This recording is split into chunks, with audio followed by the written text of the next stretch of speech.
Ben ritrovati amica chef. Per questo episodio ho deciso di preparare un contorno semplice, perché non sono mica uno chef, veloce e che non mi costi un occhio della testa, rendendolo però speciale con il nostro zafferano. Vediamo allora quali sono gli ingredienti per questa ricetta. Mezzo chilo circa di patate, radicchio, aglio, rosmarino, salvia, pepe, sale, olio e il nostro zafferano. Per velocizzare il tutto ho deciso di dare una precottura veloce al microonde alle patate, quindi le ho lavate, adesso buco la buccia con una forchetta e quindi metto il coperchio alla pirofila e le faccio andare per circa 8 minuti a 750 watt. Bene, le patate sono pronte, adesso vedete come viene via facilmente la buccia facendo una precottura. Naturalmente aspettate, prima di sbucciare, aspettate che siano toccabili perché sono veramente calde, sennò. Ecco, una volta che ho sbucciato tutte le patate le taglio a pezzi e le sistemo nella teglia. Ok, adesso spremo l'aglio, aggiungo le aromatiche, la sale, i pezzettini, sentite che profumo. Adesso aggiungo il sale,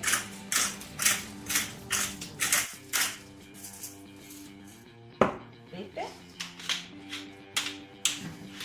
e olio. Adesso metto le patate in forno preriscaldato a 200 gradi. Ho trasferito un po' di zafferano su un pezzo di carta forno, vedete che ne ho preso veramente poco. Adesso chiudo, faccio una specie di bustina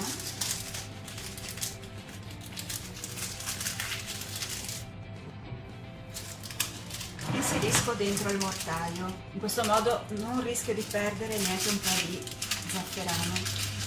Adesso è sminuzzato il punto giusto. A questo punto lo trasferisco in acqua tiepida.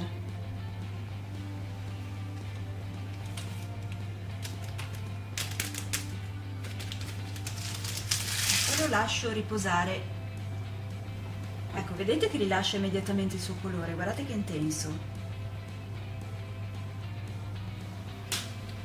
Le patate le lascio cuocere in forno per una decina di minuti, così da sole, con gli aromi. Intanto taglio il radicchio a striscioline.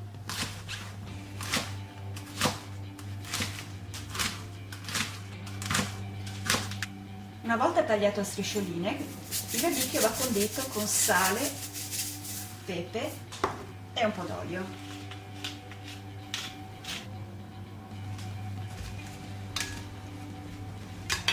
A questo punto posso togliere le patate dal forno, aggiungere il radicchio tagliato a striscioline condito, che deve essere solo fatto appassire in forno, e l'acqua contenente lo zafferano.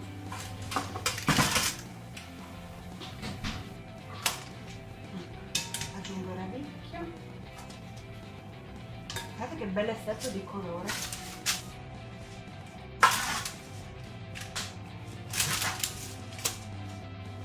Adesso aggiungo lo zafferano.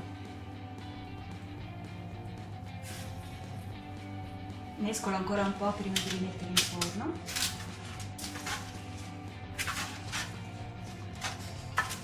Si sente già il profumo dello zafferano che è veramente delizioso.